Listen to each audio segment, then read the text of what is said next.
Festival, me pidió que, en vez de compartir con ustedes mis miedos, como el año pasado, le ayudara a Virgelina para que Virgelina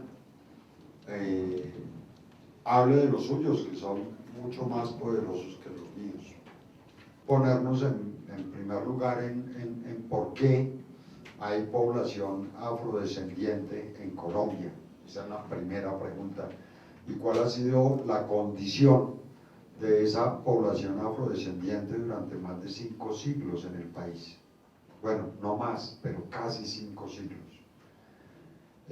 Y las condiciones en las que ellos tuvieron que vivir. Entonces comenzamos a hablar por un miedo legendario, por un miedo de los negros que se escapaban de las plantaciones de caña, supongo en esa época en el valle, o de las explotaciones de oro que habían abierto los españoles, y aspiraban a que nunca nadie los encontrara en la selva. Entonces vivir en las selvas que comenzaron a ocupar estas comunidades negras significaba de por sí un miedo heredado, un miedo que iba genéticamente a que llegara el dueño de las personas. En los valles interandinos no somos de consejos comunitarios, sino a partir de la ley 70 del 91. Nosotras somos de organizaciones, de los procesos organizativos urbanos, y quien hemos ayudado a la conformación de los consejos comunitarios. Pero el mismo conflicto que ha roto los procesos organizativos rurales nos ha expulsado a las grandes ciudades, y soy la representante de una organización de víctimas que se llama Asociación para el Desarrollo Integral de la Mujer, la Juventud y la Infancia, Asomujer y Trabajo. Organización que trabajamos con víctimas de desplazamiento, familiares de desaparecidos y mujeres que en el marco del desplazamiento ejercen la prostitución. Bueno, en el campo sabemos dónde está el enemigo. En la ciudad lo tenemos dentro de la casa y no sabemos quién es.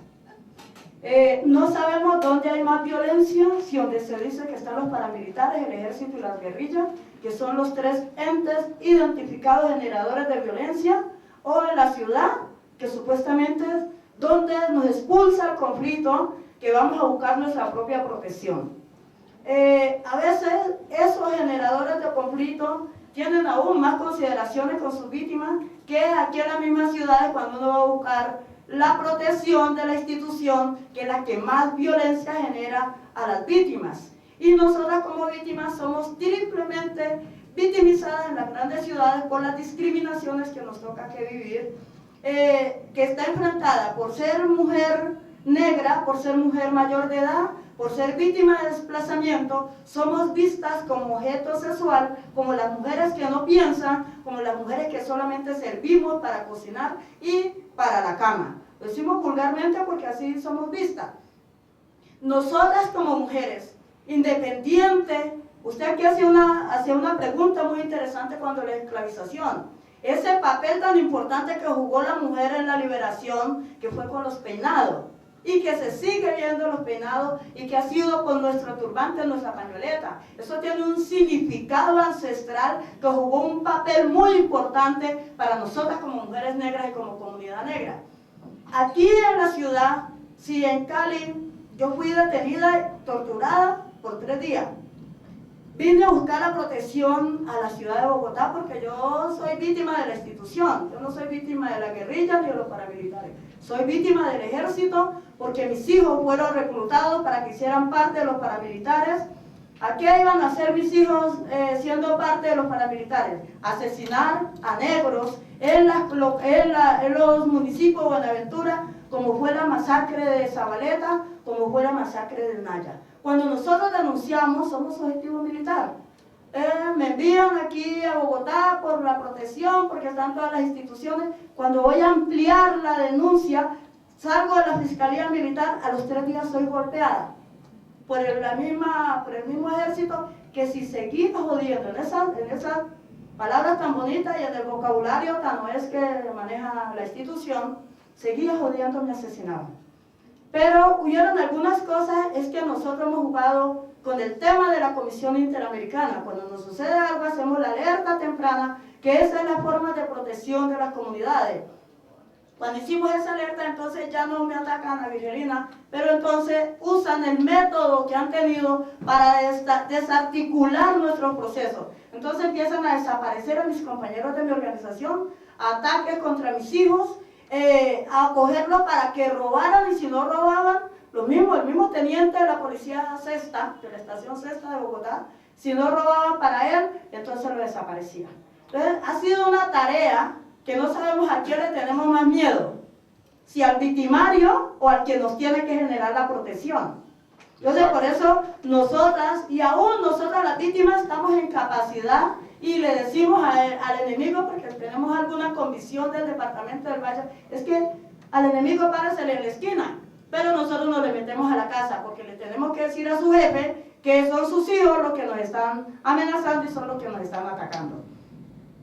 Pero como el conflicto no es solamente para las comunidades negras, ni indígenas, ni campesinos, ni es solamente allá en lo rural, sino que también está en lo urbano, ni tampoco es para los pobres, ni para la clase menos favorecida, también es para los ricos. Porque es que a nosotros los pobres nos desplazan, pero al rico lo secuestran.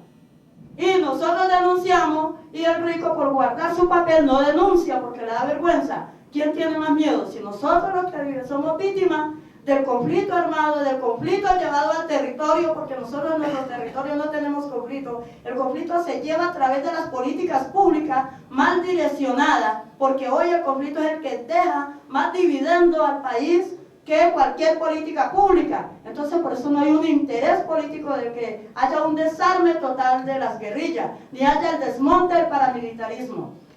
Hoy nosotros decimos, habrá acuerdo de paz y negociaciones si se hace afuera. Si se hace en Colombia, no hay garantía, porque no lo permiten. Por eso están los ataques permanentes, para que no haya un desarme, no haya un grado de compromiso de las guerrillas. Hoy que están diciendo, dejamos las armas y negociamos, porque el negocio es la guerrilla y el gobierno, por dividendos y por sus cosas que tienen que acordar.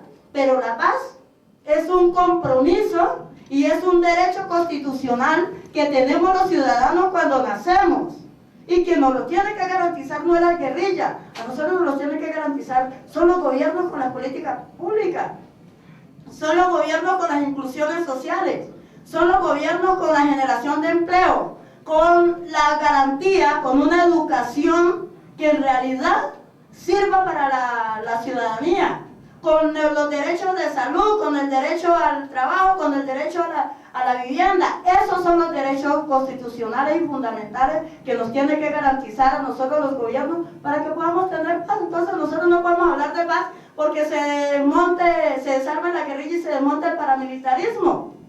No podemos hablar de paz porque seguimos en pobreza. Se sigue la persecución y la gente tiene que sobrevivir. Entonces miran al que roba, pero ¿cuáles son las garantías para que ese señor o esa mujer no robe? ¿Cuál es la garantía para que una mujer o una niña no venda su cuerpo? ¿Hay alguna garantía? ¿Hay alguna respuesta en política pública y en derecho de los gobiernos? No. Nosotros no tenemos eso garantizado. Y no es solamente porque somos comunidad negra y mucho menos porque somos víctimas. Si eso fuera para esas dos comunidades, entonces los cordones de miseria donde viven los negros, no viviría la población mestiza, no viviría la población indígena en las mismas condiciones de pobreza. Entonces no es el tema porque somos víctimas, porque nosotras las víctimas de una u otra forma donde vivimos tenemos unas condiciones mínimas de supervivencia, generamos empleo, tenemos nuestras propiedades, tenemos nuestra casa, porque las víctimas todas tenemos propiedades y hemos sido despropiadas por la estrategia política del gobierno. Obviamente todos comprendemos aquí tu lucha, creo que todos la respaldamos, creo que todos estamos de acuerdo contigo en las reivindicaciones que has planteado. Aquí el personaje es Virgelina, la persona, esa a la que admiramos y a la que hemos invitado. Virgelina, yo quiero que tú me cuentes cómo fue esa vida feliz, cómo creciste tú hasta que se te rompió la vida. ¿Cuál fue ese momento? Bueno, el norte del Cauca, el municipio de Suárez Cauca, donde yo nací, Era un municipio étnicamente habitado por comunidad negra. Solo negros. Sí, comunidad negra, y habían pocos colonos, que el colono en el norte del Cauca es cuando es el mestizaje del indígena dentro de la misma comunidad. Que se comparte, se convive, se trabaja en solidaridad.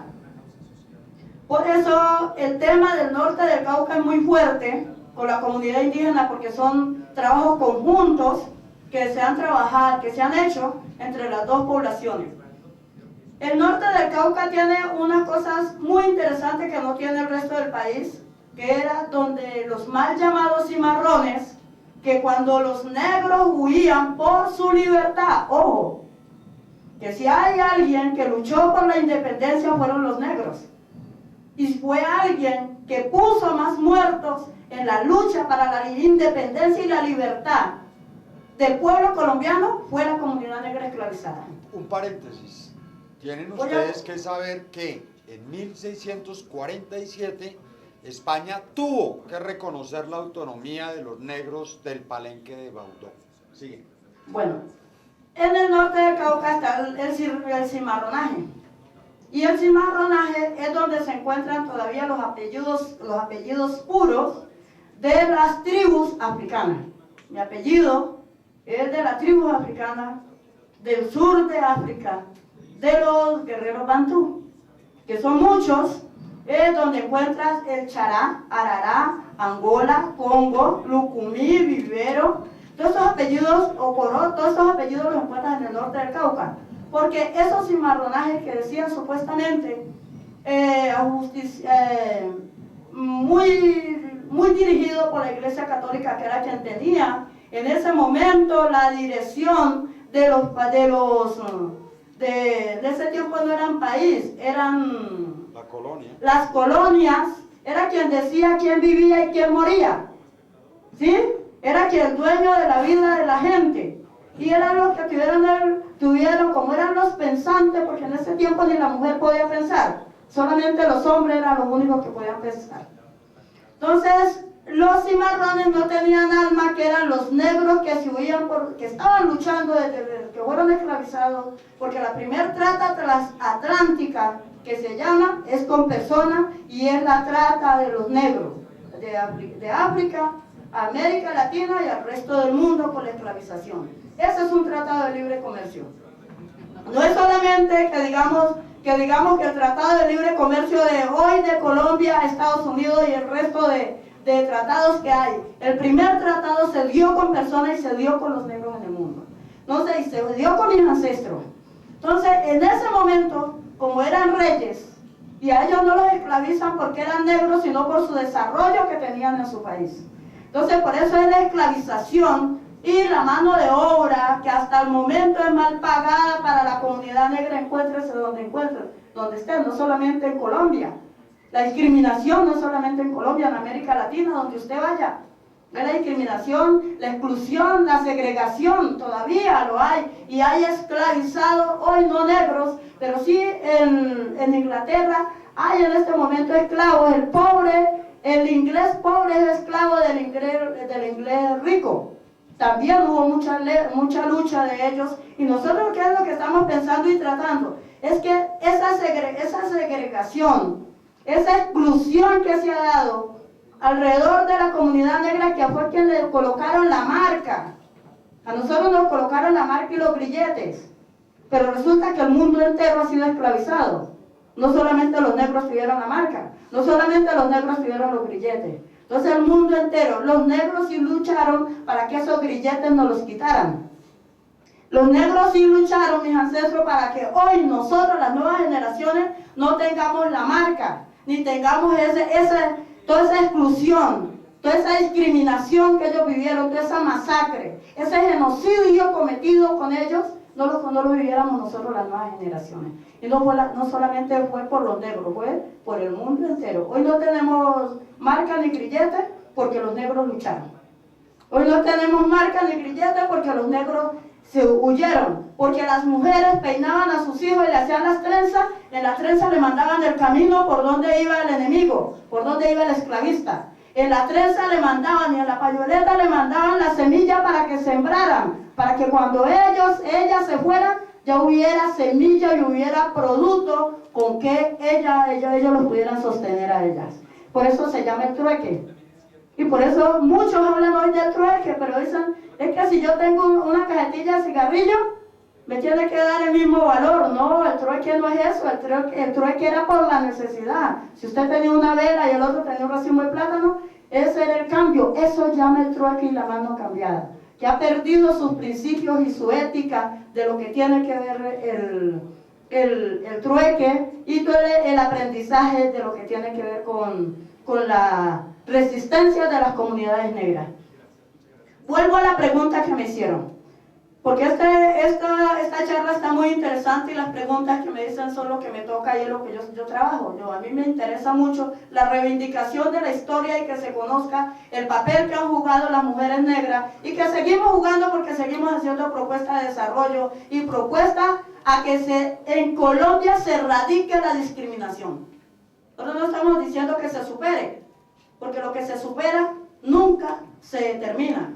Y la discriminación, mientras haya discriminación hay pobreza, mientras haya discriminación hay desigualdad, y mientras haya discriminación no tendremos paz, ¿sí? Hay exclusión social y hay de todo lo que ustedes se puedan imaginar. Entonces en el municipio de Suárez se rompe todo el contexto social y africano que se tiene con un megaproyecto llamado Represa Salvajina. ¿Qué año? Eso empieza desde 1960 y se termina en 1985, perdón, me fui muy lejos. ¿Qué sucede con la represa salvajina? Los que no vendieron los despropiaron y el que denunciaba lo desaparecía. ¿Tú qué edad tenías ahí? 21 años. Yo tengo 57 años, voy a cumplir 58 años. Yo soy de 1955. Y desde ese tiempo, como es que a nosotros la historia, nuestras abuelas nos contaban todos los días para que la siguiéramos contando. Entonces, por eso sabemos qué sucedía.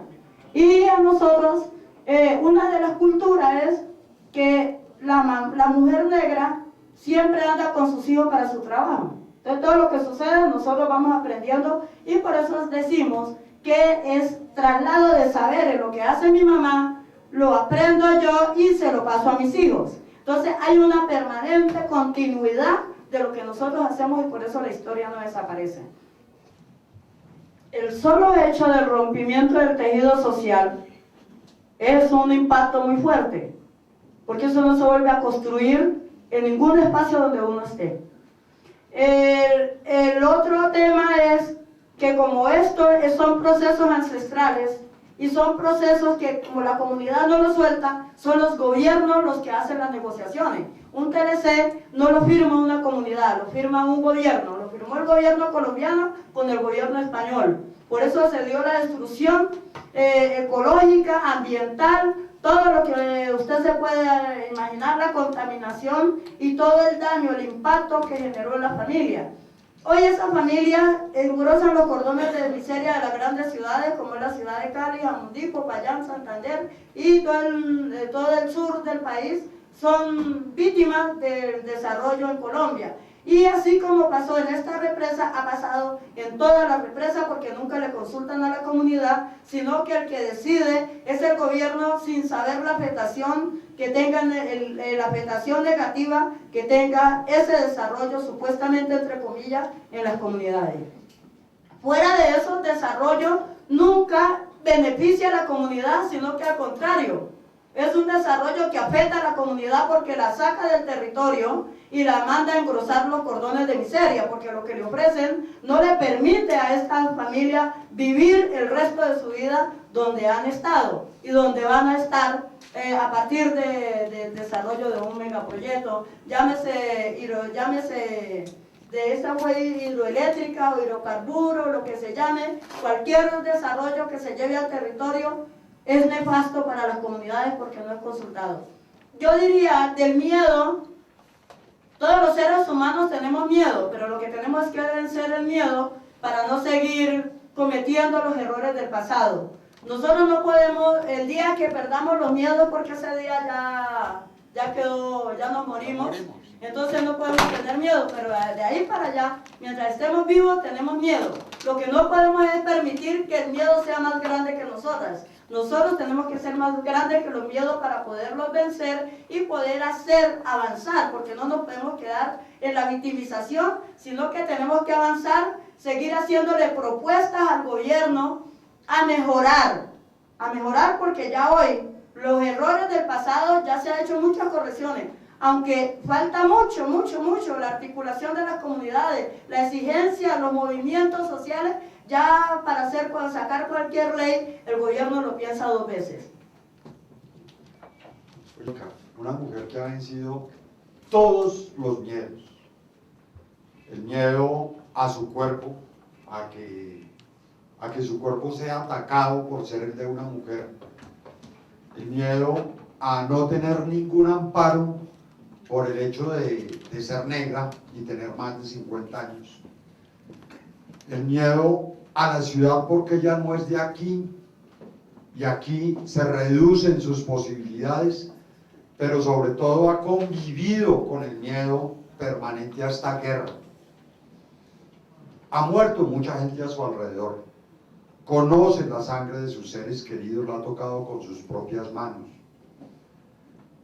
y de ese miedo ha sacado un valor indescriptible. Yo desafortunadamente no logré consenso entre todos los jurados para darle hace 2 meses a Virgelina la película la suma de todos los miedos, pero por encima la suma de todos los valores que se superpuso a todas las adversidades, no solo para pelear por sus derechos, sino para pelear por los derechos de 4 o 5 millones de colombianos que son de raza negra y que son invisibles inclusive en el mapa, en el himno, en cualquier representación del país donde no están, y son prácticamente entre el 10 y el 20% del país.